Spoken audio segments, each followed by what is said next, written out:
I'll call the meeting to order. All three commissioners are present. It was properly posted on December 19th, and our prayer and pledge led by District 3. Barnes here.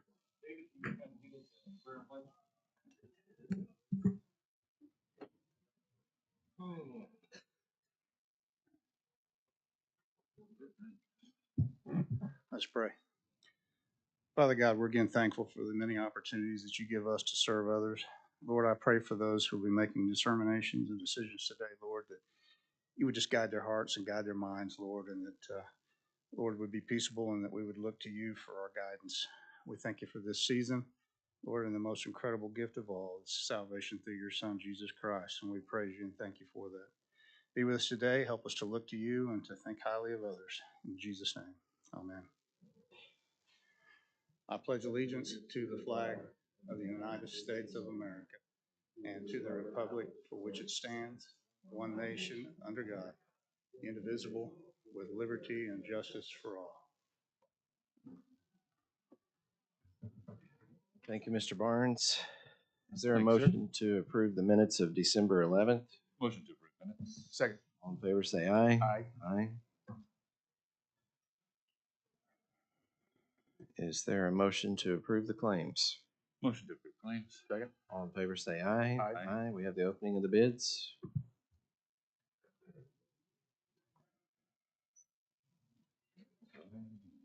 Your Honor, what item are you here for? 48. Let's go ahead and do that item. Go ahead, sir.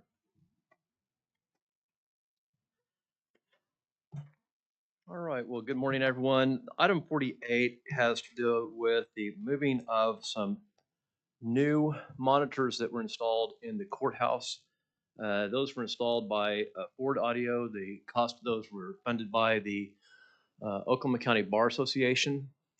However, after installation, it was clear that for a number of reasons. One, they were installed in the wrong place because security cameras were being blocked in some instances. In other instances, they were just simply tucked away out of sight, and the intended purpose of those monitors is to convey information to the public. And if they're tucked away in a corner, the public can't see them, then there's a problem. So Ford Audio has agreed to share in the expense of relocating those monitors. Some of them will stay in the same place on some floors. Others, they do need to be moved.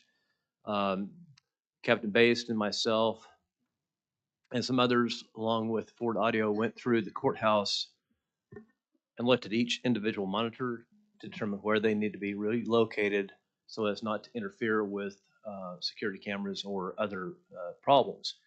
That being said, there is the need to relocate those. There is, I think, some expenditure that would be required from the county, but Ford Audio is also throwing in some money on that too, and I believe that some of the monies, and we still have some of the grant money available left over from OCBA.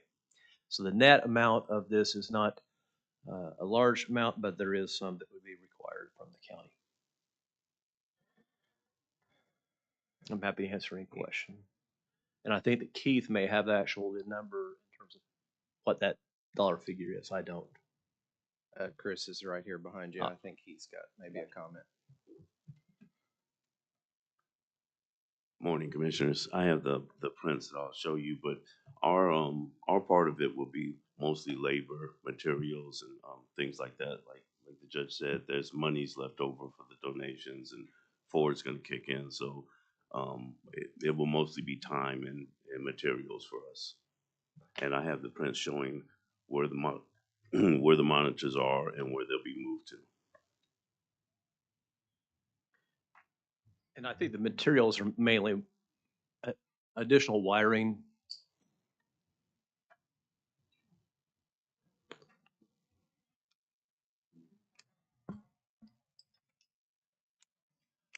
And Renee Proxel just advised me that her understanding was it's going to be somewhere around $1,000 materials. All right. Do y'all have any questions or problems with it? I have a couple questions, just Sure. procedurally. there's no contract before us, so we're gonna expend funds. Do we need to just amend the previous contract with Ford to reflect this work, or should we have a standalone agreement with Ford to do this? It would probably be an addendum to that contract because what they're assuming partial responsibility for this under the existing contract. Because they should have noticed that the screens were blocking the security cameras. And so when they understood that this was partially their responsibility, they agreed to assume some of the financial responsibility. So I'm presuming that that would be under the existing contract for them to complete that duty. Okay, so Chris, will you be responsible for bringing forward an addendum? Captain Baisden, who will, Renee has. you're gonna bring an addendum? Yes, Joe, I actually have the document that was sent to us before audio, and my apologies, because that was entered into by us initially, and it didn't expend any county funds. We had used that based on our grant money. It did not occur to me that since the county might be expending funds, that it needed to come before this body, but I have that and can certainly give that to you. And in fact, if you want to leave this item open, I can run up and print it very quickly and bring it, but I don't know if that's allowed since it wasn't included on the agenda. Is this just the addendum or the existing? The addendum. Okay, so there is apparently an addendum. It's more in the terms of an invoice showing the additional work. It's not, but it's part of that project that we had, Your Honor had initially approved because of it being grant money. And it's my understanding that invoice is approximately $1,000. It's more than that, Your Honor, but because of the monies we have left in our, it's closer to free, but because of the monies we have left over from our grant monies that were not expended originally, because we were able to get some of the product, the wiring, for less expensive than we thought, we're gonna be able to cover the majority of that With through our grant money. with a net of about $1,000 and then labor from the county and materials. Yes, sir. Okay. Yeah, whatever you want to do.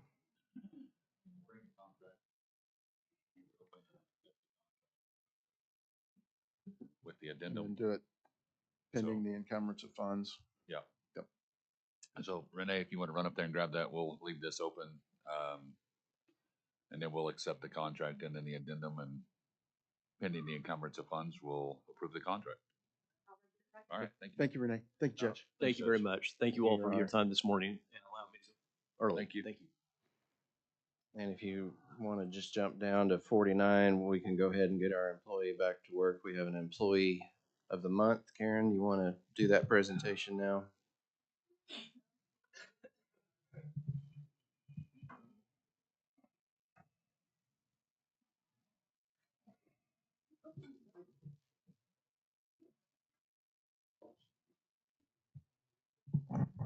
Dane?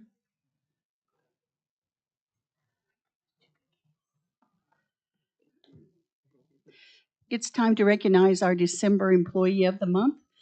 They are being specially recognized by people from our DA's office for his service, and they are going to read the reason he was nominated, and then he's also getting cookies from some of the people.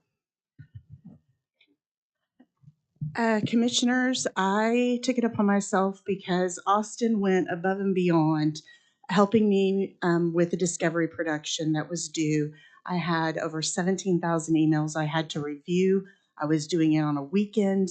I got home, my computer locked up. I was in a panic, and Austin answered my email at 9 o'clock on Saturday morning, and he answered my email again and talked to me on the phone and walked me through it and got me through it, and I was able to meet my production deadline. And he didn't have to answer that telephone call, and he didn't have to do all of that, but he did. And because of that, I wanted to take this opportunity to say how grateful the DA's office is for his services.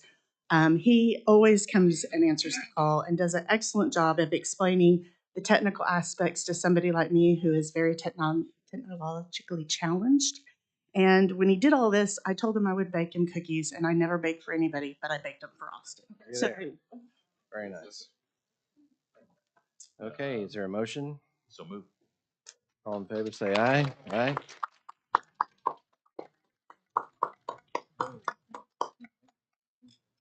Good job.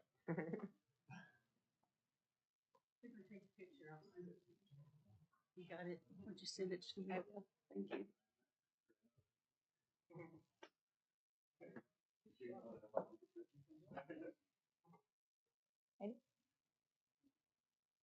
Thank you.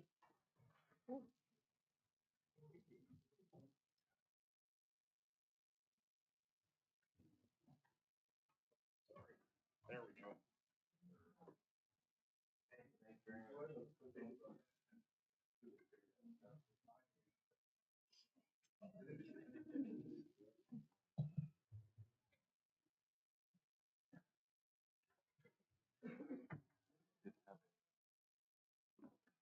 Campaign speech today.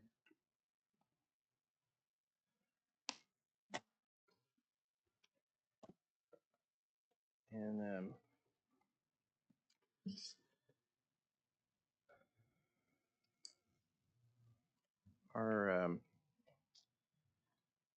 our citizen chairman of the Citizens Bond Oversight has requested to be able to go next so that he can make an appointment. So item 44.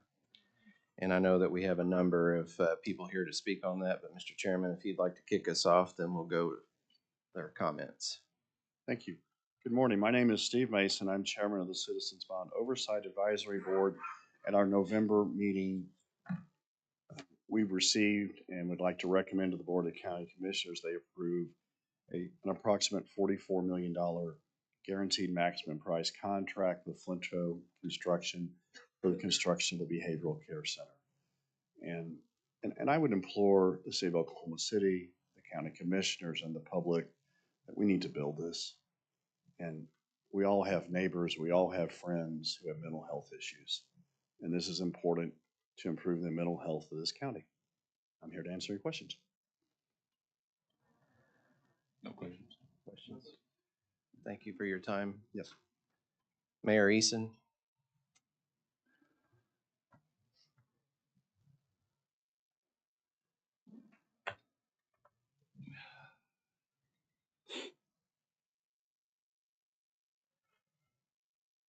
I feel your pain.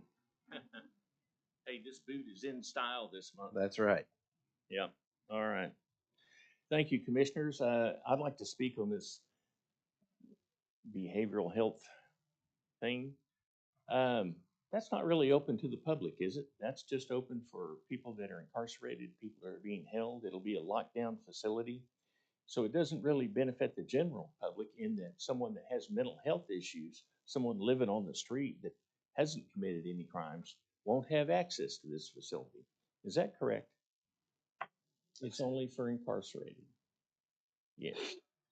So understanding that the litigation going on between Oklahoma City and Oklahoma County is still pending, and I understand people are working on that, but you don't have a permit to build this facility. And actually that $40 million or so of ARPA money, you've been holding back for this. For what, 3 years? You've retained this money and not released it. There are a lot of concerns in the community that would make it much better. Francisco, would you bring those documents up, please? Francisco's going to give you some applications from the city of Dale City. We're working on our water treatment plant, and we have some large costs there. I also happen to know that other communities have made requests for the ARPA money, but you've held it back for this mental health facility. We have in that pile of documents that Francisco gave you, there is a resolution from the city of Midwest City, standing with the city of Dale City. Their proclamation says that they stand with the city of Dale City. We are against the facility being built at 1901 Grand Boulevard. Now, we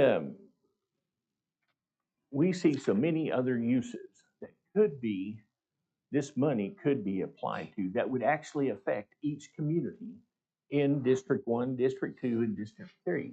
If the commissioners would release the money, we could apply this to school programs, we could apply it to infrastructure programs.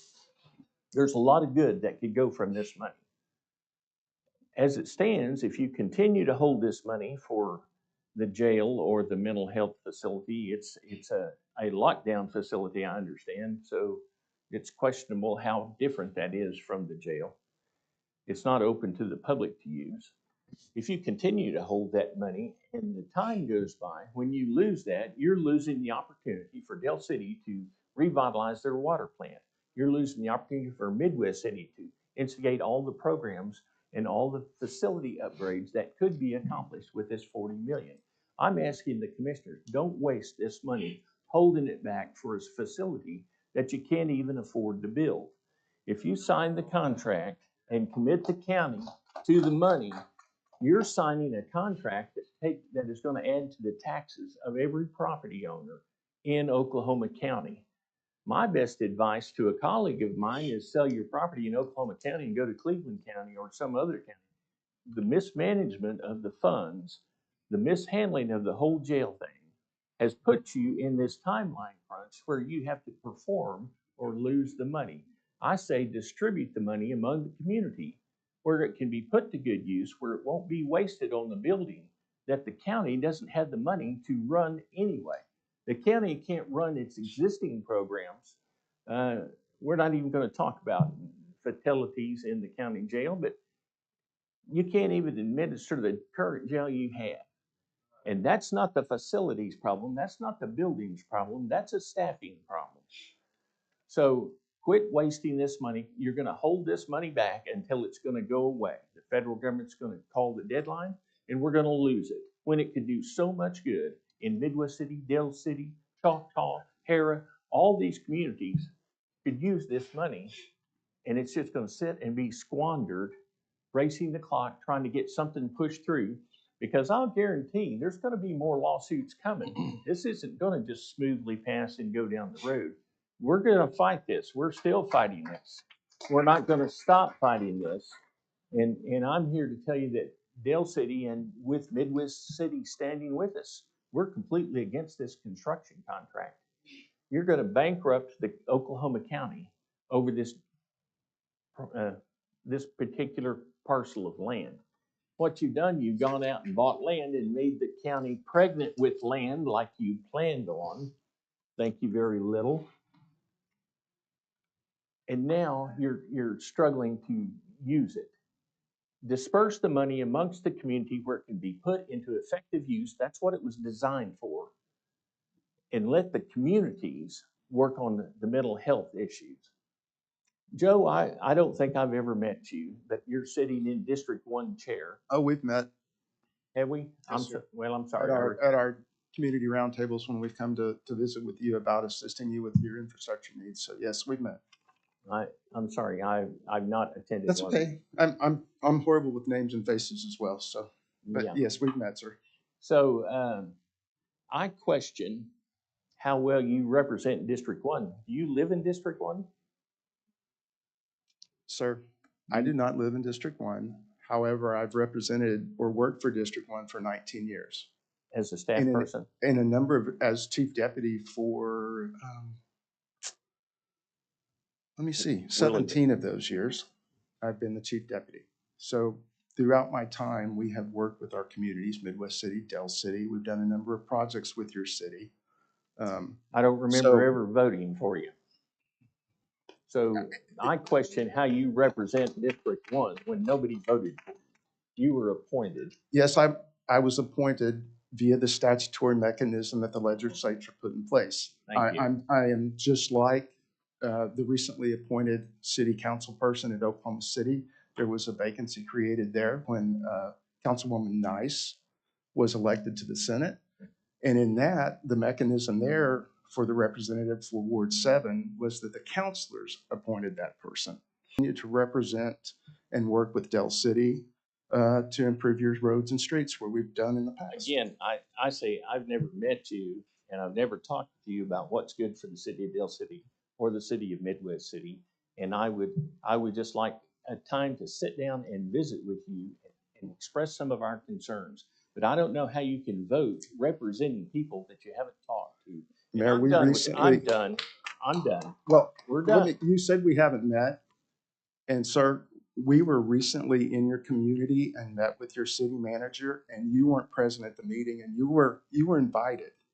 Mhm. I understand we have conflicting schedules, but I'm happy to sit down and visit with you again.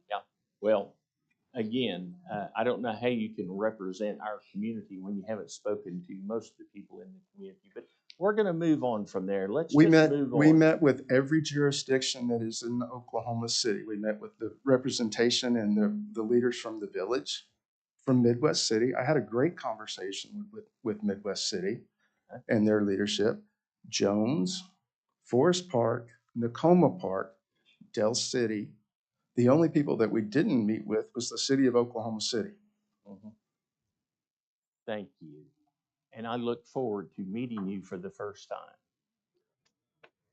Now, again, this money could be used best by distributing amongst the community rather than holding it back for a hopeful project on Grand Boulevard. And I think that would be a waste of money. And I hope that commissioners don't commit Oklahoma County to bankruptcy by signing a contract that they don't have the money to fulfill. Thank you. Councilman Tatum.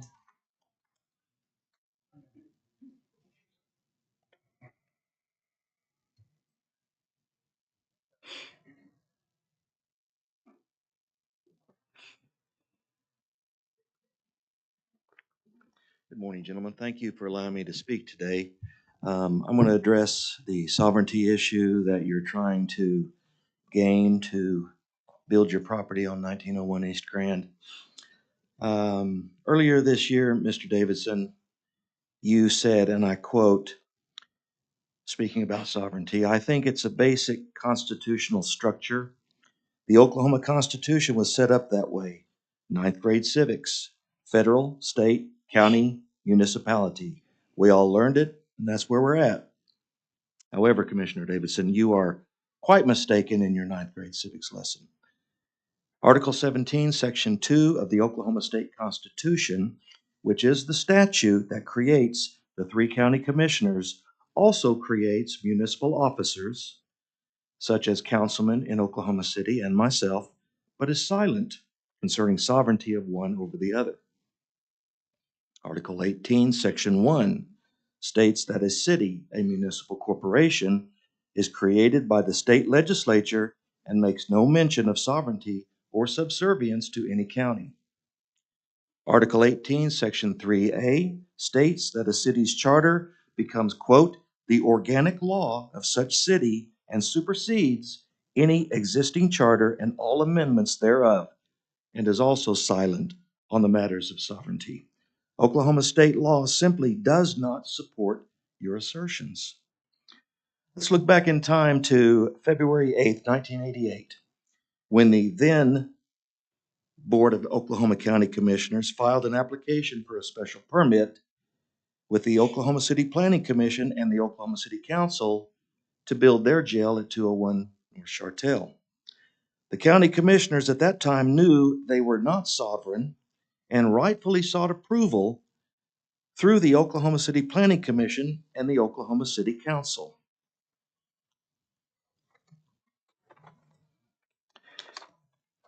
By precedent, the commissioners have shown they require approval from the Oklahoma City Council. Oklahoma County's Planning Commission website, your own website states, and I'll quote again, "The Oklahoma County Planning Commission only has jurisdiction over property that is outside of any city's limits." Even more importantly, it states, and I quote from your website, "When it comes to land use, planning, and building, Oklahoma County does not have jurisdiction within the county's incorporated cities and towns." I'm going to repeat that. When it comes to land use, planning, and building, Oklahoma County does not have jurisdiction within the county's incorporated cities and towns. This means that if, and this is still quoting your website, this means that if you want information about your zoning, about getting a building permit, or any other specific land use question, you must contact the city in which your property lies. And that goes for anybody who wants to build in Oklahoma City. That goes for me, that goes for you personally, and that should also go for the county commissioners. Referring to the statement by Mr.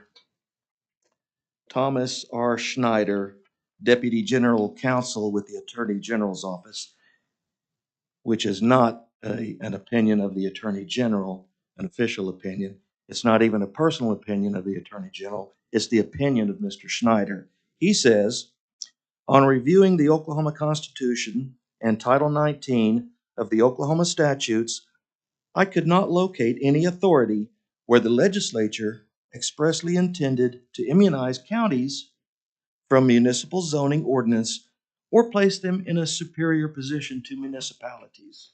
Now, take that to heart and ponder that, please. Earlier this year, Mr. Mon, you said to the news that you didn't think it was right that one government entity sued another government entity because that's using taxpayer money. What are you doing now? You're suing Oklahoma City using taxpayer money. So please, I respect all of you. I seriously do, but this is causing a lot of problems.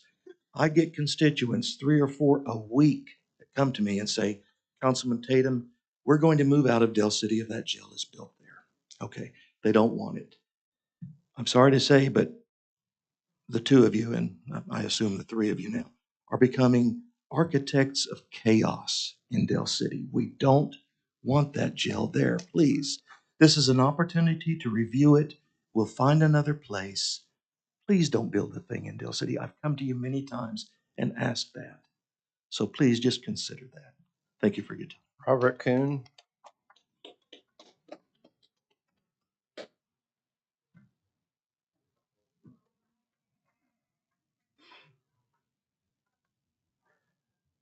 Good morning.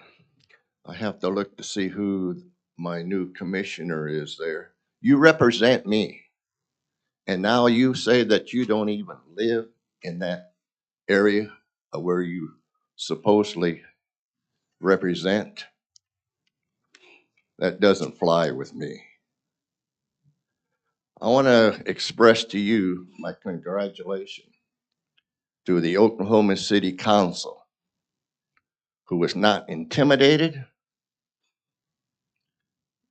by 2 or 3 of you in trying to propose and again stick with your decision of building that jail. But this is basically what we're talking about right now, is that mental facility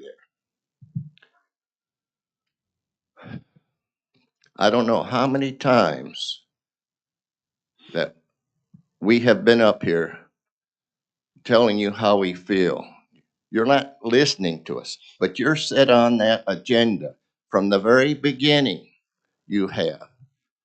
And you, and I, when I watch the television, I see you trying to put the blame on everybody else except for yourselves. To me, if I could do it, I'd replace all 3 of you. And hopefully, eventually, we can do that. But you're not listening to us. You don't care. And I know there's some motivation behind all this, and you do too. It all involves money.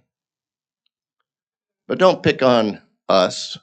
Find another location. You had all this time to find another location, but you were stuck on this site to build both of these facilities there.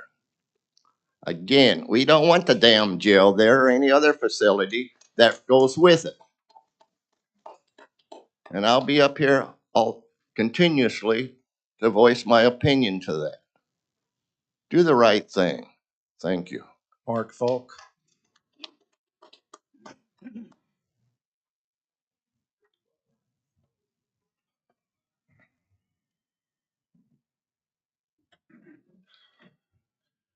First of all, I want to thank the speakers who came prior to me for their eloquent and well-researched words. I want to talk about a couple of things here.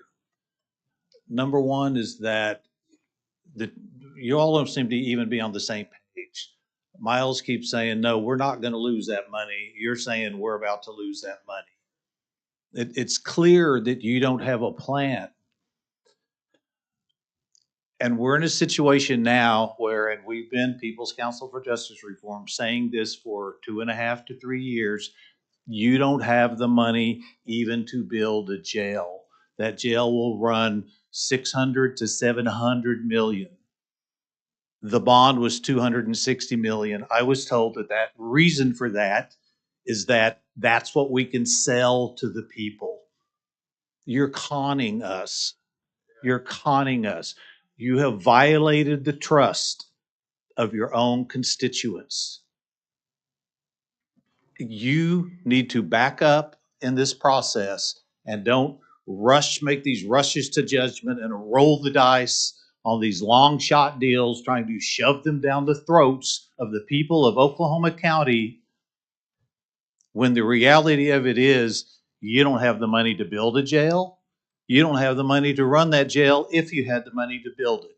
If you go to private equity firms and borrow that money, we are on the hook for that. These citizens are on the hook for that. We will not pass through an increase in ad valorem taxes.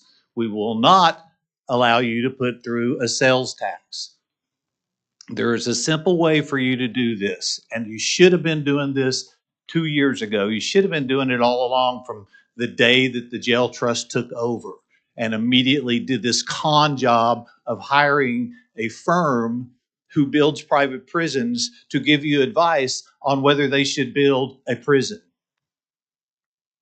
We knew what the outcome was going to be of that because it was rigged. This whole process feels like it was rigged from day one. Months ago, or even years ago, the ARPA funds should have been distributed to the municipalities or the communities, or it should have been spread out so that you could build mental health facilities individually in the community. The communities are best equipped to deal with their own issues. Mayor Easton's comments about that not being a mental health facility that is accessible to people who need help before you have them arrested, before Oklahoma City puts them in jail, before they go into county, is so important and so accurate. The reality of it is there is only one proper way and humane way and effective, even financially or morally, way to handle this situation. On the front end, before you criminalize people who are homeless, before you criminalize people who have mental health issues, before you criminalize people who have addiction issues, get them help on the front end. We're right now helping somebody maneuver this system who has been put into the system because they had a mental health crisis in a laundromat and they were tased and then later charged with assaulting a police officer. And this was a woman. Didn't assault anyone. So she's now stuck in that system today. She is going to about 4 different places just to comply with the terms of her agreement. If she didn't have us helping her, she would be on the streets and homeless today. And that's the truth. And that is a disgrace to this county. It is a disgrace that instead of saying we are going to criminalize everyone and turn that jail into a feeder, which the odds of recidivism are very high, instead of saying we're going to first deal with the issues that plague Oklahoma County, continue to reduce that jail population, and then come back and talk about building a smaller jail that you can afford. This is very simple. Take that money now because you've waited too long to make any other plans. Distribute it to the communities that need it. Put it into programs that will actually help reduce poverty, help reduce homelessness, help reduce mental health issues, help reduce addiction. Do those things first. Quit trying to shove this jail down our throats just because you're going to profit from it. Your best buddy from grade school is the one that already made $3 million plus off of that land. And just because a bunch of people that you have handpicked are going to profit from the feeding of these people through this jail as if they're nothing but money to you. Fix the issues on the front side.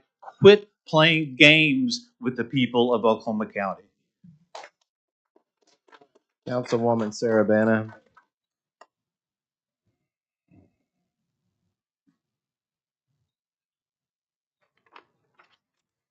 Good morning. So I think there's a reality that all county taxpayers and residents need to really come into recognition with, which is our county government is corrupted to its core. Our county commissioners no longer work to protect the public interest or the taxpayers. Unfortunately, they work at the behest and as puppets for millionaires and billionaires and the tycoons who run this state and this county. Politicians are being bought and sold, and that is actively happening right now as we talk about the District 1 empty seat. What the people of this county need is ethical governance. And unfortunately, the three of you collectively have not been able to provide that. I want to address something the Mayor Eason brought up. The con and the scam has gotten so out of hand that this county government attempted to con the federal government. The final rules on ARPA prohibited this county or any other county or state from utilizing ARPA funds to build carceral facilities, whether they be county jails or prisons. So you all hired an attorney to maneuver around that final rule to offset the cost of your larger billion-dollar jail by dividing the behavioral and mental health pods of the jail to a separate building so you could offset the cost of the project. That is what's happening. I also want to address public interest. 15 years of my life has been interested as a public interest advocate, not charging a dime for the work as I do, representing the individuals left behind by this state and its institutions. The city of Midwest City is in opposition to your project at 1901 East Grand. The city of Del City is in opposition. The city of Oklahoma City is in opposition. The Mid-Del School Board and its superintendent are in opposition. That is the public you represent today, Joe Blau.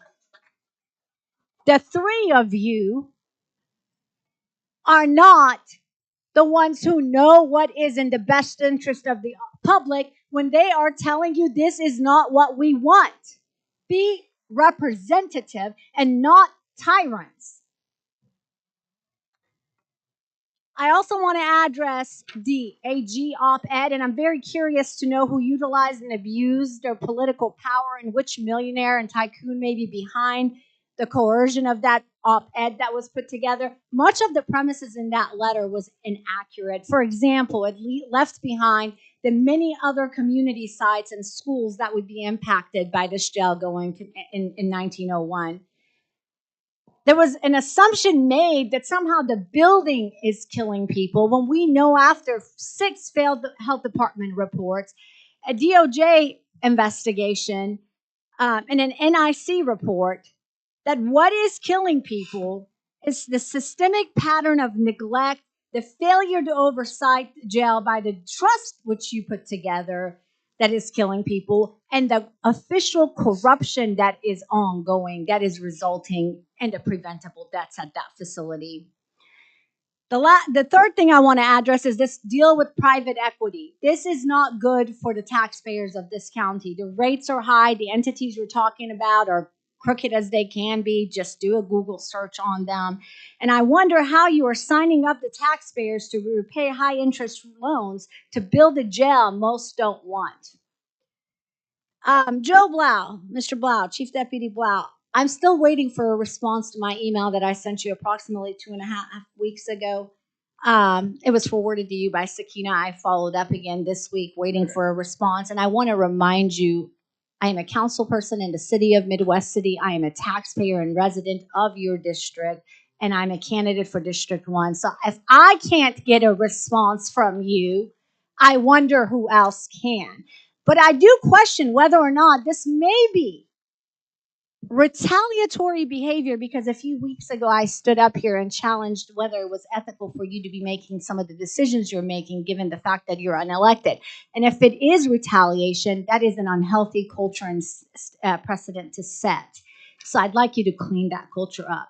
Are you going to respond? Because my understanding is the Open Meetings Act would prohibit him in engaging in a question session. I can respond to you. Ms. Okay, go ahead. So I will go and find that email and I'll get you an answer today. Okay. I apologize. Thank you. I did reach out with Dr. Cobb, who contacted me yesterday. So I'm doing my very best to respond to the number of emails that I'm getting, and I'll get you your answer. As I recall, it had to do with ARPA. Yes. Okay. And then I followed up with an additional question, I believe this week. So I'd like to get an answer. And if there isn't an answer, you respond and say, I can't answer those questions for whatever Certainly. reason. Thank you, sir. And the last thing I want to address, and this has become an alarming factor, is Cindy Bird was trying to perform an annual audit of the county's finances. And the last I heard about it, divisions and departments were not turning over their financial statements. So I would, since now we are responding to questions, I'd like to get an update of whether or not that audit has been performed, or if we're still waiting for county departments and divisions to turn over their financial statements so we can have financial transparency and accountability in this county. I would like a response on that, Mr. Blau or Chairperson. It's not on this agenda item, but I'll just say it under public comment that's been done and the audit is moved forward.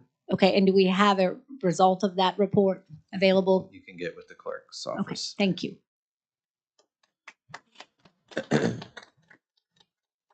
Okay, Mr. Washington.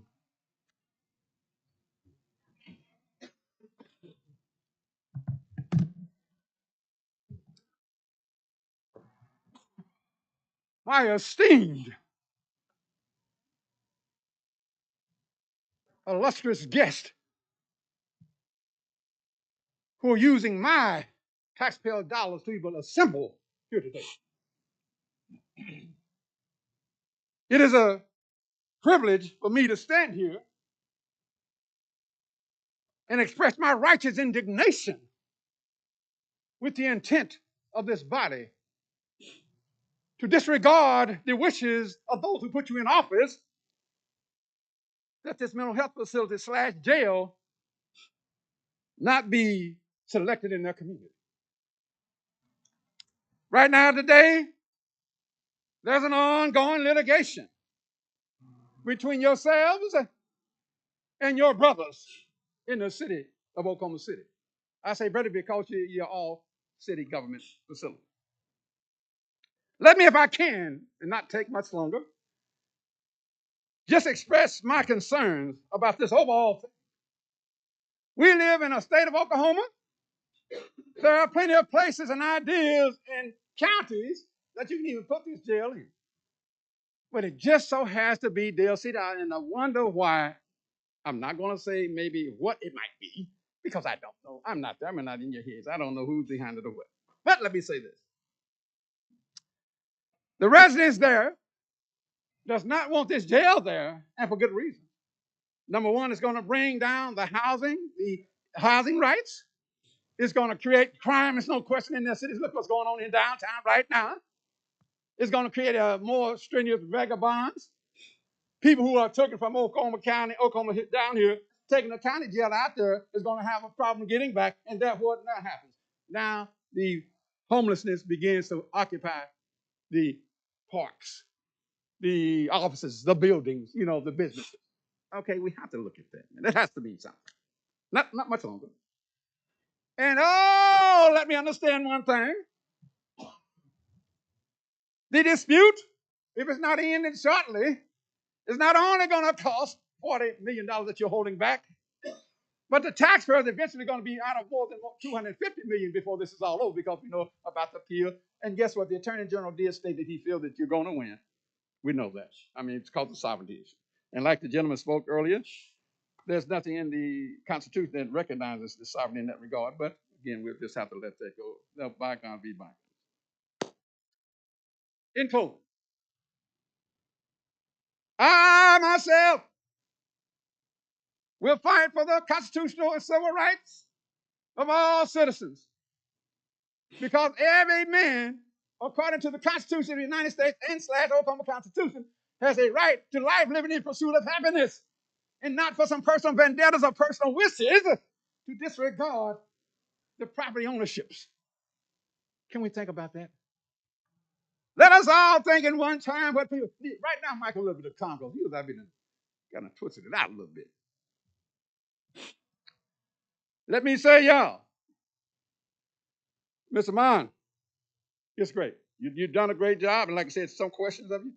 Mr. Davidson, you have a personal interest. I do know that. Like the gentleman spoke earlier, millions of dollars are already being incorporated with your interest. But let me say, so you can take this off when you hear. We, my organization, Oklahoma Coalition Against People Abuse, we're in the process of investigating you, sir. The Coalition Against People Abuse, where our motto is change your world and your world will change around you. We have a multitude of great resources. You want to know why? Because I'm a certified paralegal, sir. That means I know more law than you. That's right. That means I know the dictates of statutory, criminal, and civil law of all levels, right? So in that regard, Mr. Mining Committee, these last words. You have selected an area that the citizens of Oklahoma City, the citizens, the mayors, the county, as well as residents state they do not want the jail put there. And this continual dispute ceasingly will put the federal American Rescue Act, Plan Act money funds at risk. You can end the risk part if you will go home and move it elsewhere. You may even find someone might want to side with you if you did that. They may decide that, man, this is a person, these people here are considerate about the compassionate needs of others. Before this fight is done, I can replace my mask now. There are going to be more abounding lawsuits. And let me say that the Oklahoma Coalition Against People Abuse, why motto again is change your world and change your world will change around you. We have been approached. As you know, I love filing lawsuits. Everybody knows there's no question about that. We have been asked to put our 2 cents in regarding that. Now, when you have a citizen in the fight, watch it. Now, you're not hearing me. We're not talking about 2 counties' legal actions, but you're talking about a private citizen. What? Bringing that lawsuit in and say, we support this not being put in bill. See the difference in that? Now the citizens themselves, not just by the tax, just based on your taxpayer dollars position, but private citizens say, hold up, our voices must be heard. We the people, by the people, for the people. That's what the Constitution says. Not we the people, by the people, and some of us people. That's just not how the reality works. In that I close. Thank you. Hasta la vista, because Michael will return. Have a great day. Are there others to be heard? If not, is Mr. Work here still? Did he have to leave? No, there. Mr. Work, would you care to go ahead and do item 37? We have lots of presenters and people here from the public today. I appreciate everybody's patience of trying to give you out of here. Thank you, Mr. Chairman and Commissioners. My name is Kelly Work, and my address is 105 North Hudson, Suite 304, Oklahoma City. We're here today in connection with the Dove Public Charter School Foundation proposed bond financing. As you all will recall, we were before you on December 11th, and you all authorized at that time the required hearing for the proposed bond financing, which does have facilities that will be be financed here in Oklahoma County, several of them for Dove Charter Schools. And so that since that time, we published the notice of the hearing, which was done also on December 11th. And then the hearing was held yesterday morning. This is a hearing that the Internal Revenue Code requires be conducted for 501c3 bond financings. So that hearing was held at the Downtown Public Library yesterday morning. We actually had no citizens appear to offer any comment to the proposed facilities, the proposed financing. We delivered yesterday to your all's offices a transcript of that hearing.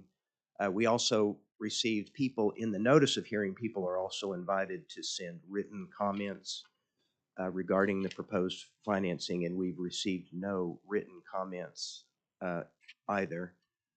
So we're here today asking the commission to authorize the chairman to sign off on the approval of the proposed bond financing as required under this section of the Internal Revenue Code. And the approval is limited to that purpose, that the hearing has been authorized, that it has been conducted, and the public has had an opportunity to comment on the proposed financing. So that has now occurred, and I have with me also today Mr. Mark Julian, who spoke to you on the 11th, who is the Chief Operating Officer for Dove Charter Schools, and he's available to answer any questions that you may have about the financing. It is the funding from this proposed financing, as Mr. Julian explained on the 11th, will provide funds for renovation and construction of a number of facilities here in Oklahoma County for Dove Charter Schools. So we're happy to answer any questions, and if you'd like to hear from Mr. Julian, he's happy to present to you as well. Okay. I just make a motion to receive the transcript of the proceedings to make a part of the record. Okay. Second? Unnecessary. You have it? Okay. Oh. All right. Okay. All right. You I'll withdraw your withdraw. motion? Yes, sir. Yep. You withdraw your second? Yeah. Okay. You have any questions of Mr. Julian? No. No. So I'm motion almost to- through signing your documents here. Okay, thank you. Well, we appreciate your consideration today. They actually are closing on the bond issue today, so we appreciate you accommodating us at this meeting this morning. My name is misspelled on this. I'm just fixing it Oh, with the soup. That's okay? It won't Yes, affect it, yeah. right? If I just fix it right Apologize here. for No, that. it's okay. I just didn't want it to foul up an important document. It frequently happens. As you frequently state when you bring these types of issuances before us, this is not an obligation of the county. Correct. It is solely on the issuers or Right. the school. Yeah, this financing will not be an obligation, as you just stated, Mr. Blau, of Oklahoma County or the taxpayers or the commissioners. The bond holders will have to look solely to the project and for repayment. It's Thank- not an obligation of the county or the taxpayers of the county. Thank you for that clarification. I'll move approval. Second? All in favor, say aye. Aye. Thank you for your patience, Counselor. You're welcome. Thank you.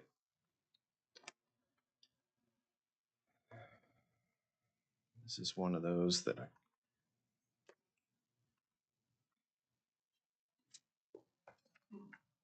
you got it? Okay. And then I believe we also have ACOG here to make a presentation.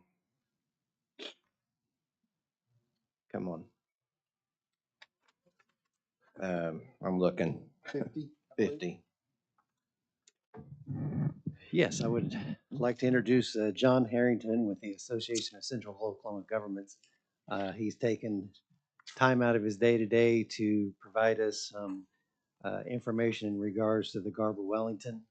The majority of unincorporated Oklahoma County is on the Garber-Wellington as far as water supply for residential, commercial, industrial type of activities. With the master plan that is going to be starting in the beginning of 2025, we thought this would be a good time for him to provide some information, especially in the Deer Creek area, which is the fastest part of the unincorporated area of the county that is growing at this time. So I would like to introduce John Harrington. Thank you. I appreciate your time, and hopefully it will be profitable. Thank you for your patience, sir. No problem. I want to start out with this picture. I'm sure you all have been down to the Capitol. It doesn't look anything like that today. But back 90 years ago, we had oil rigs. Well, you know, you can see that on a good windy blue northern day, you could probably spit from one rig to the next. It gets even worse north of the Capitol on Lincoln Boulevard, but we won't go into that. West Edmond, 1945. Pretty much this 10 years later, still pretty much the same kinds of spacing, types of rigs you're seeing. Now, I teach at OSU OKC, so I tend to get a little professorial in my presentations. But what's wrong with this picture? This house is being built in the West Edmond field, and I'll just, for the sake of time, I'll just walk you through it. It's obvious that the contractor has, well, he's put in a lot of money into this house already. It's been framed, it's been roofed. I suspect that the windows are already in, the plumbing's in. And then he goes and drills for the groundwater. There's an assumption here, a big assumption. He's assuming that the groundwater is going to be potable. Okay? What happens if the groundwater is not potable? He's got a problem because he's already sunk $100,000 into this house. Okay? Assumptions most of us make. It's always been the way we see it now, and groundwater is always good to drink. I hear this a lot, and I think these are two of the problems that we tend to get ourselves involved with. I'm going to kind of blow apart some of those assumptions right now. This all started a couple of months ago when the fire chief called me up and said, developers coming into the district wanting to drill water wells and do septic instead of paying to bring the infrastructure in for the developments. So we've been told by many folks in the Deer Creek area, specifically west of Portland, that the wells are not suitable for drinking water until it's been treated. And do studies exist, and do the results match what we have been told by the public? Okay, well, here's Deer Creek Public Schools, one of the more in-demand areas for development. My wife wants to buy a house out there, so I'm looking, I guess. You're talking, we don't have a pointer, do we, on this thing? Okay, well, the black line through the center is Portland Avenue, and basically, there's the Deer Creek Public Schools. Let's take a look at oil and gas activity. This is the West Edmond field. Spacing is, basically it's 80 acre spacing. So there is an oil and gas well.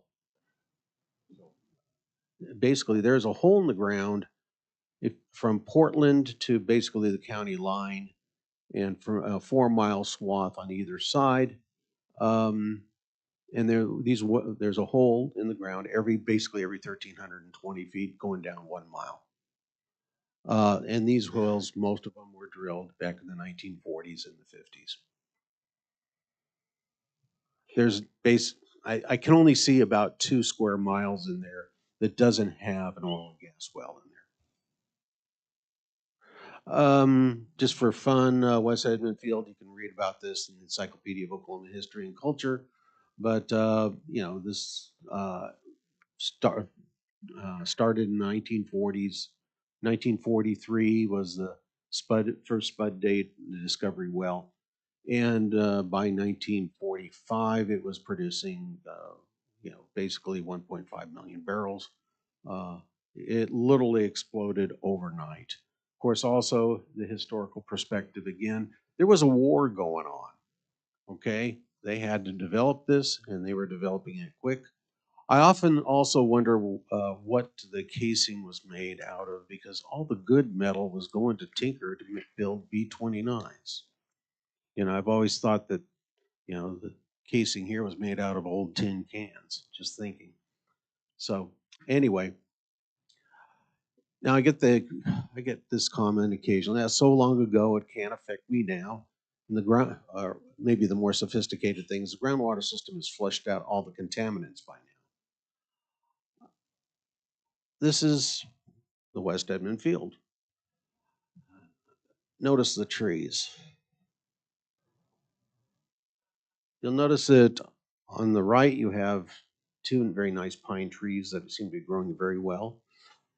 And on the left you have 3 pine trees that are struggling, I guess is the best way to put it. Guess where the pipeline is? The old pipeline, the abandoned pipeline is. Also, with any oil well comes the brine disposal pond. Remember, this is 1940s. Okay?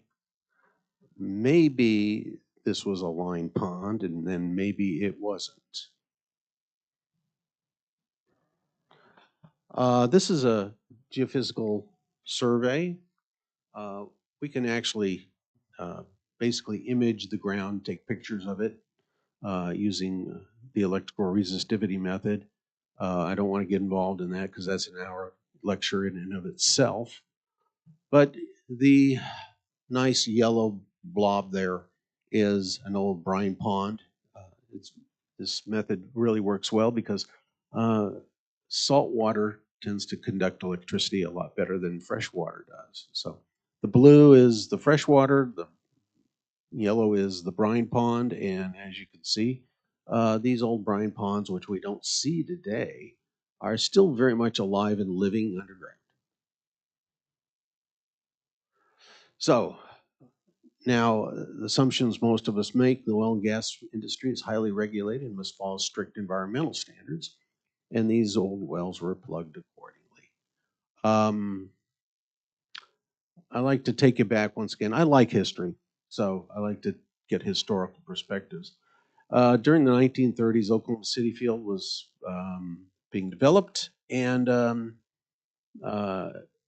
the field was first within an urban area, and the Corporation Commission actually passed an order stopping all drilling for 30 days because of the wildcatters that were just going completely crazy. By the way, the Oklahoma City Council were the first people that invented the idea of spacing, and they said we have only 1 well per city block, okay?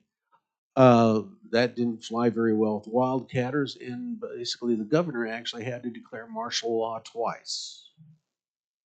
So this is the kind of the attitude that the oil industry had back in the 30s and 40s. They were just beginning to get regulated. They didn't like it too much. Getting back to West Edmond again, I just wanted to talk a little bit about regulation and plugging. One of the things that the fire chief area said, the fire chief sent me over to look at was an area that had an old oil well. I couldn't see it on the aerial photos. This is a 1941 aerial photo. Could see the pad, but nothing else. So the well had drilled in the 30s. I did have a plugging report. And then it was offset back in the 1990s, and somebody re-drilled and got a little bit out of it and then got plugged in 2019. This is a plugging report from the original well that was drilled in the 30s. It was drilled with, I think, 5 sacks of cement. And, you see, was this in accordance with the oil and gas regulations? Yes. Okay, so this is pretty much standard operating procedure for most of the wells in the West Edmond field. Its twin that was drilled, 30, 40 years later, had 105 sacks of cement. We would consider 5 sacks cement today to be hopelessly inadequate. But you've got a whole field of wells out there that pretty much have the first. So, more assumptions. My well has good water. I trust my driller and developer. The water quality will not change. Or I have a near surface plug through the saltwater zone. This is a area development in eastern Oklahoma County, but basically what we had was the 2003 aerial, and you don't even need to go to the Corporation Commission to get their old aerial. This is right off of Google Maps. But at the end of the eastern end of that drive there was an oil well, probably had a pipeline going down that dirt road to the county line over there on the west side. And the developer basically decided to just pave over it and put houses there and put groundwater wells along the old pipeline. We're having problems there, by the way. A lot of drillers are now basically putting bentonite plugs in the upper zones of their wells, basically so that if there is salt water in the area, it will not go into the well. It'll just, and so therefore we'll get fresher stuff from deeper in the well. Okay, that works out if the bentonite plug works, but I've already seen these things start to fail. When they fail, guess what? Your well becomes a source of pollution for everybody else. This basically gives you a diagrammatic idea of what's going on. Also, if you have your neighbor could draw pollution on your side over to his well, it goes down his well, and then you suck it back over. So, in Clifford Farms area, we have a tendency to believe this is what happened. So, sum it up. Thank you for your patience. What we have learned: don't assume anything. That's probably a good lesson we all need anyway. Most property in the West Edmond field is within 1,000 feet of a poorly plugged oil well drilled in the 1940s or 1950s. If the developer is planning using domestic wells, do not build before assessing the groundwater on the property. Okay.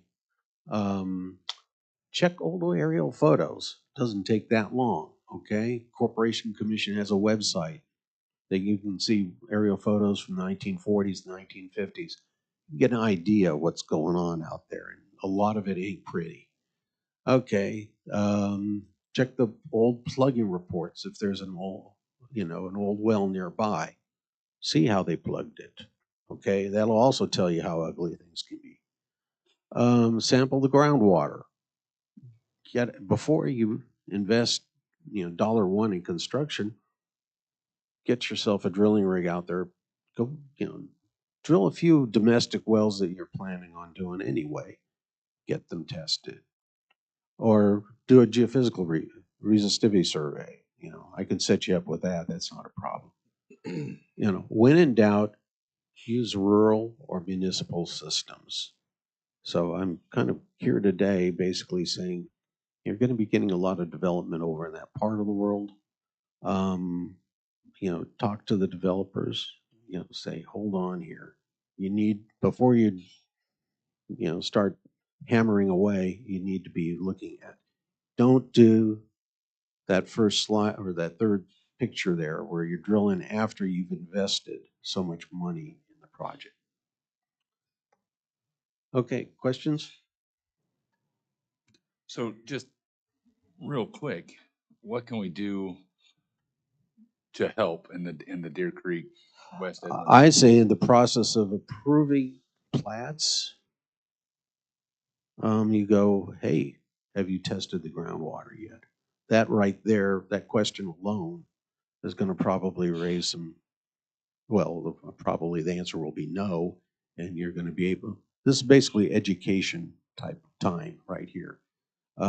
Your bottom line is that development probably, if it doesn't contain an old oil and gas well, it's within 1,000 feet of one. And you're probably, I would say, the likelihood of there being near surface saltwater pollution. And when I'm talking saltwater, I'm not talking about ocean water here. I'm talking about something that's 10 times more salty than ocean water. So a little goes a long, long way. So, but yes. Eric, again, do we limit or do we require permitting for wells to be put in the ground out there, or? No, we don't. Okay. Usually as far as water well goes, somebody will go out and drill a domestic water well. They will submit that water drilling log to OWRB. But as far as permitting and regulating from our side, we don't. Now, when we get into higher density developments to where you're talking about city size lots, we do have requirements in which you have to connect to a public water supply. So out there you have Deer Creek Water Corporation that people will utilize. There's probably a few subdivisions that meet those requirements today, but as you know, over the last year, we've had a substantial amount of applications that have been submitted to where the lot sizes are half acre, 1 acre lot sizes, to where our regulations don't automatically require them to tap into a public water supply. They have that option. There are some developments that utilize that. They know of this situation that we're discussing here. The whole point of this discussion today, as you know, is we're getting ready to start the master plan process. John Harrington has helped us in the past with the water report that was given to us back in 2014 that we had discussions during public meetings on other projects that we were doing, zoning, subdivision regulation to look at this. So I just wanted to have this presentation fresh in everybody's mind as we kick this project off to see if this is something that we want to follow through as far as requiring developments to attach to a public water supply out in that area no matter what, or if there's some line of demarcation. Let's say it's Portland. If you're west of Portland as an example, everything west of Portland must be on a public water supply, something along that line. So it's really just to get everybody's mind focused on this issue to see how we want to address it moving forward. Okay, I appreciate that. I know the water out there is a huge issue. I know it's very, it's not good water, and then during the summer it gets worse. So, if anybody that's on a well, just because of the amount of people that are using it. So, actually, I do tell people that if you're curious about your well water out there, and if you think there might be some issues with your water or salt water, lick an ice cube. Because what the ice does, if you have salt in it, salt water in it, it creates a rind when the ice cube's forming.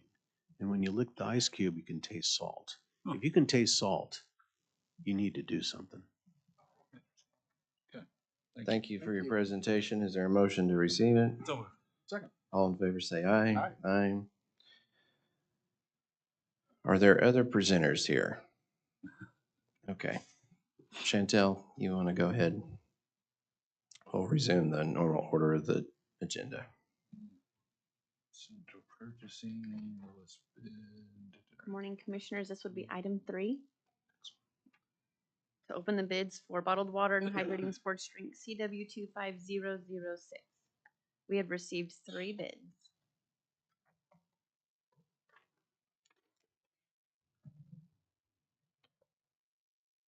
School Health Corporation,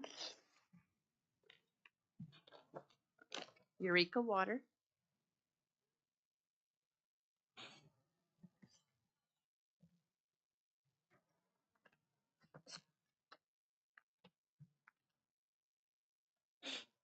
and Pepsi.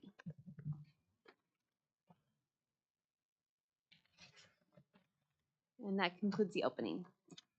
Motion that they be tabulated and returned. Second. All in favor, say aye. Aye. Aye.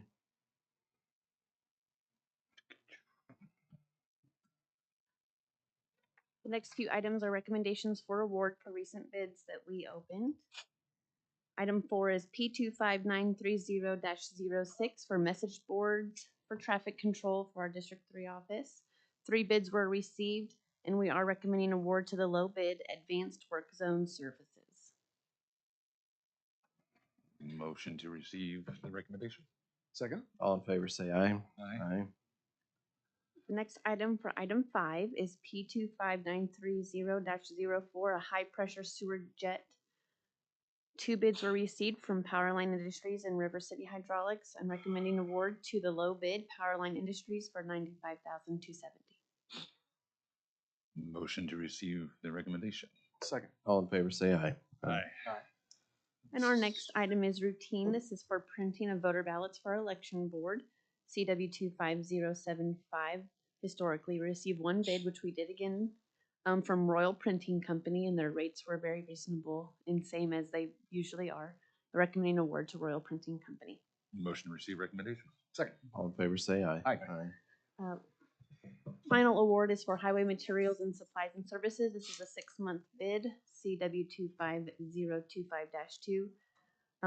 We did receive 22 bids for our multiple categories and items. I am recommending award to the following categories to the low vendor. Recommending award to Oklahoma Cement Solutions for cement slurry, DLC Brothers for concrete material, Dub Ross for item 50 and 51 pipe, and then Core and Main for item 52 pipe. Recommending award to Patriot Steel as a low vendor for steel bars. Recommending award for steel grater blades to Dub Ross and Warren Cat per size respectively. Recommending award to Vance Brothers for item 33 oils and Argon Asphalt for 34 oils. Recommending award for cement kiln dust to Silver Star Construction for 31 and Cheveldoc Construction for number 32. Recommending award to A&A Trucking for hauling crushed materials. Award to Atlas Paving for concrete paving. Vance Brothers for microsurfacing. Tri-City Seal Company for seal coating of payment services. And finally, recommending award for native materials as according to statute to all bids received that met specifications for each department. And at the time of need, the department will determine based on price, availability, and transportation costs regarding aggregates, asphalts, and sands. And so that's the entirety recommendation for highway materials and supplies. Motion to receive the recommendation of purchasing agent. Second. All in favor, say aye. Aye. P card is standard. Standard for P card, yes. Motion to approve. Second. All in favor, say aye. Aye. Any change to the No blanket? changes. Move the blanket. Okay. What?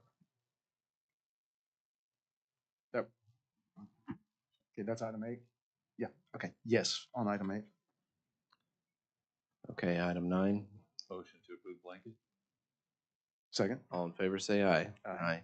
Is there a need to do any individual consideration on the consent docket? If not, Move the consent. Second. all in favor, say aye. Aye. District 1.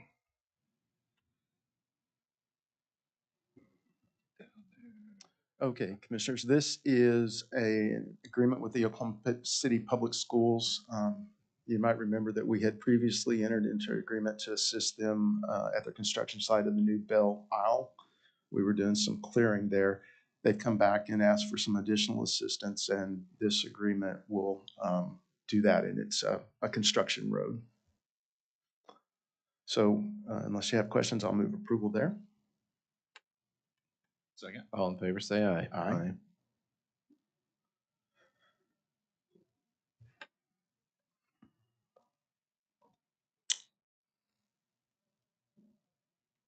This is a request from the city of Tacoma Park that came about as a result of our meetings with the city leadership. They're requesting our assistance with their municipal park, and they're going to pay 100% of the costs. So with your approval, we'll do this work for them.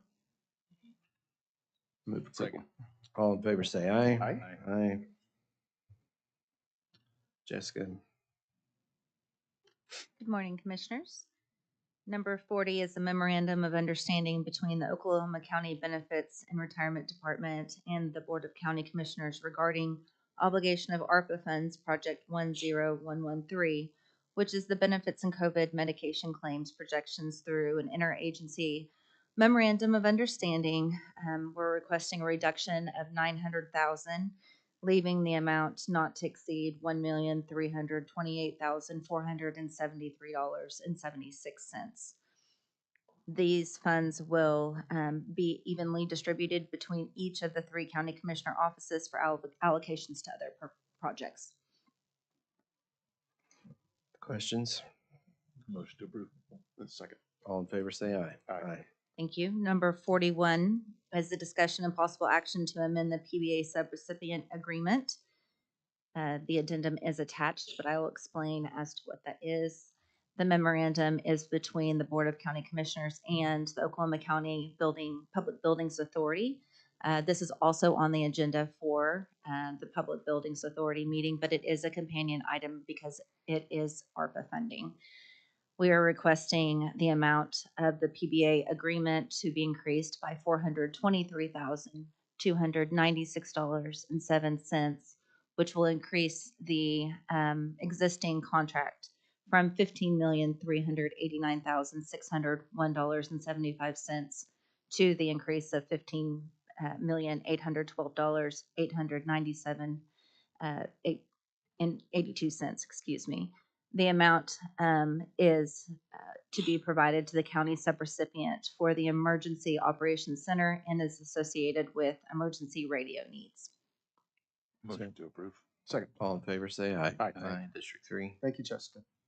To get out of this, come on. Similar to Mr. Blau's item, this is specific assistance agreement between the city of Edmond and us for $815,000 between Covell and Coffee Creek, the rebuilding of Midwest or the construction of Midwest Boulevard. I'll make the motion to approve. Second. All in favor, say aye. Aye. Assessor.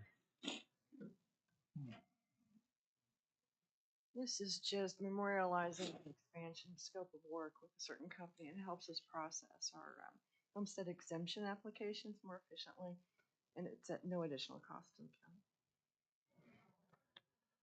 Move the approval. Second. All in favor, say aye. Aye. Aye. Mr. Barnes.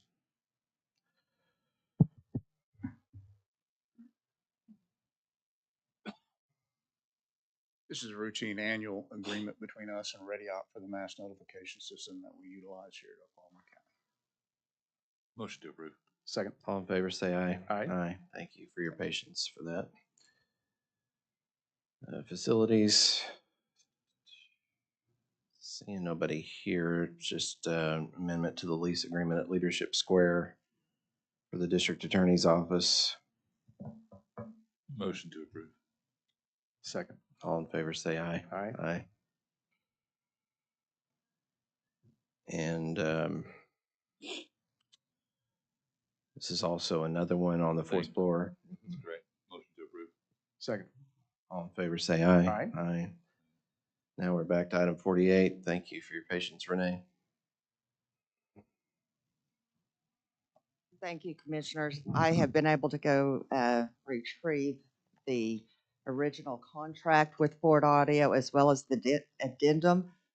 My apologies to my presiding judge and each of you for providing incorrect information. This original contract was presented to the Board of County Commissioners and was signed off on by the chairman, Commissioner Brian Mon. I have a copy for each of you, one for the clerk, if I can bring those forward.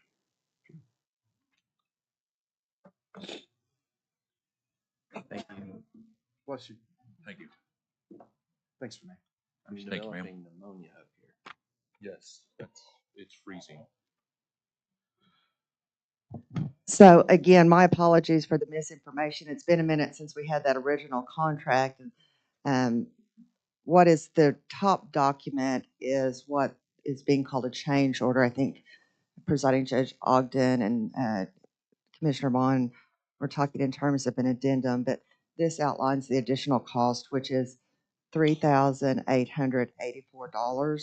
But again, this is a reduced price that Ford Audio had agreed to. And additionally, we have monies left over from the bond money such that we don't anticipate it being more than $1,000 request from the county to help complete that project. So what do we need to do procedurally here? Well, we can make a, well, it's just a change order. That's what I was saying, if it's just a change order.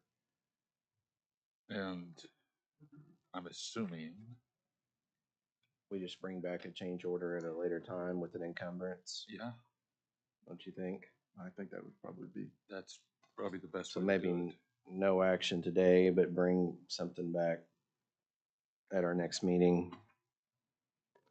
I think that's procedurally how we would do it. And get the encumbrance attached with a change order agenda item. So I understand, Commissioner, because I want to make sure I do this properly. We would need to attach this change order, whatever documentation we have that's going to show the specific ask of the county, and then present those items to you. Well, at least the exact dollar amount. I know you're saying approximately 1,000, but we need to get at least a good approximate number, not to exceed number anyway. It Yes, could sir. be less than that, but Okay. I think that's what we need to do. But I suspect we'll be meeting soon, so maybe we can get something sooner than later. Okay, so I will work with maintenance facilities and make sure we get that back in front of you, gentlemen. And again, I apologize for the misinformation. That was on me. No worries. We'll work Renee. with you too to get it done. At this point, I don't guess there's any action on that. We've done 49 and 50, and Jessica, item 51. Thank you. Number 51 is a ARP agreement for 105,000, project 4002 for Iron Mountain record retention. We have already approved the contract at the prior Board of County Commissioner meeting, but we just need to allocate those funds. Motion to approve. Second. All in favor, say aye. Aye. Thank you. Number 52 is an agreement with Old Rogers Training Center. This is just updating the dates to align with regulatory framework. Motion to approve. Second. All in favor, say aye. Aye. Same for number 53. It's updating the memorandum with the Oklahoma County Criminal Justice Authority to allow expenditure of fund to coincide with aligning with regulatory framework. Motion to approve. Second. All in favor, say aye. Aye. Number 54 is the transfer of obligated funds in the amount not to exceed $77,500 ARPA project for the drainage culvert inventory. This project is complete, and those are the remaining funds which were transferred pending this approval yesterday at Budget Board. Motion to approve. Second. All in favor, say aye. Aye. Aye. Okay, number 55 is the transfer of obligated funds, which was just approved prior to this agenda item for the amendment to the PBA agreement for the Emergency Management Communication Project. Motion to approve. Second. All in favor, say aye. Aye. Aye. Number 56 is the transfer of unobligated funds in the amount to exceed $29.64. This was the sheriff's item, and it was approved pending this approval yesterday at Budget Board. Motion to approve. Second. All in favor, say aye. Aye. Aye. Okay, number 57 is the memorandum transfer funds, again, of $187,035.95 for also the sheriff's project for criminal intervention that was approved yesterday. Motion to approve. Second. Thank you. All in favor, say aye. Aye. If there are no commissioner comments or new business at this time, you want to go ahead and recess into executive session? Motion to recess in the executive session. Second. All in favor, say aye. Aye.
Okay, is there a motion to return to regular session? So, Second. All in favor, say aye. Aye. Going back to our citizen chairman's report, I think that was item 44. Is there a motion to receive his report? so Second. All in favor, say aye. Aye.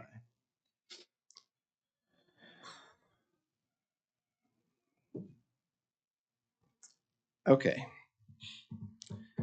Action on the executive session item, yes, which is Mr. 59. Mr. Chairman, as we've discussed in executive session for quite a lengthy time, in keeping with good faith, with the county's good faith efforts throughout this process, we're going to accept the city's request. Thank them for entering into mediation with us and trying to come up with a resolution for this. In that same good faith effort, I think us telling them what we're going to come into mediation with is ideal.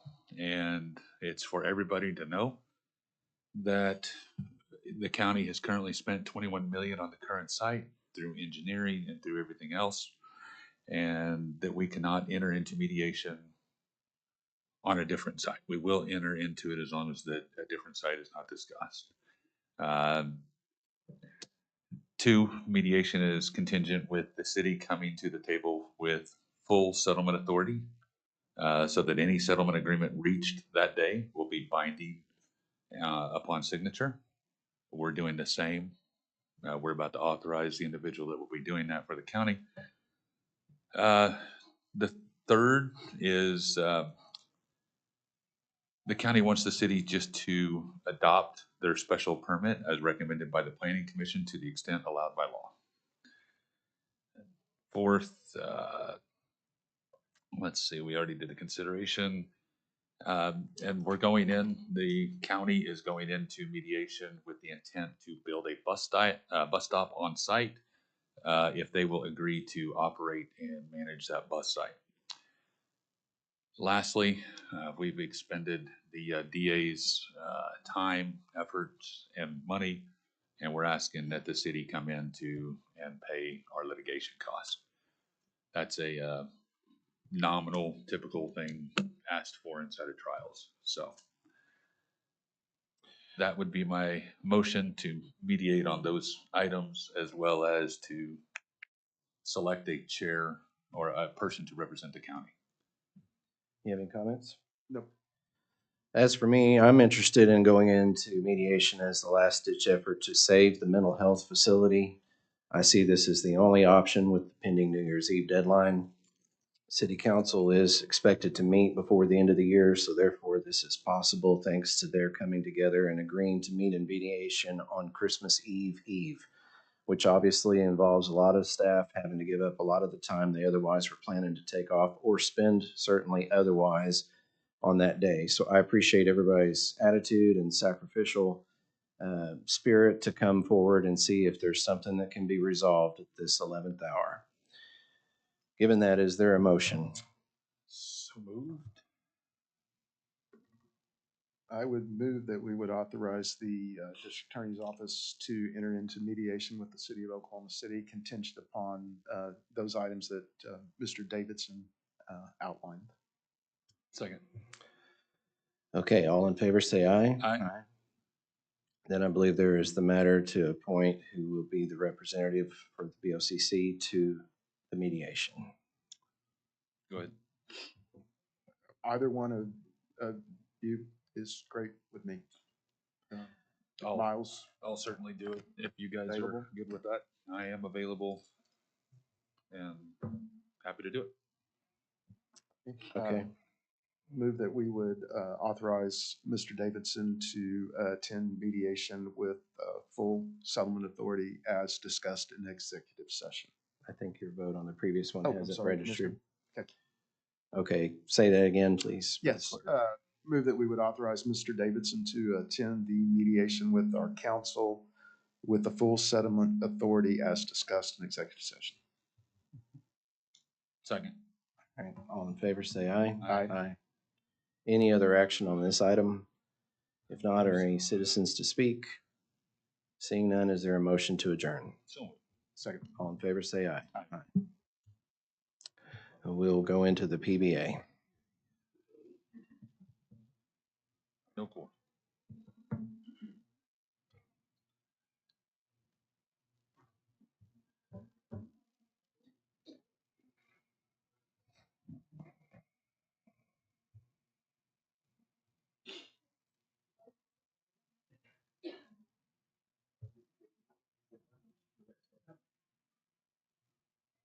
There we go. Everyone in? Almost in. I'm in. Okay, I'll call the PBA together. All three trustees are present. It was properly posted on December 19th. Is there a motion to approve the minutes of December 11th? So moved. All in favor, say aye. Aye. Is there a motion to approve the claims? Motion to approve claims. All in favor, say aye. Aye. We have a number of parking spaces to lease. Motion to approve 1, 2, 3, 4. Am I seeing 4?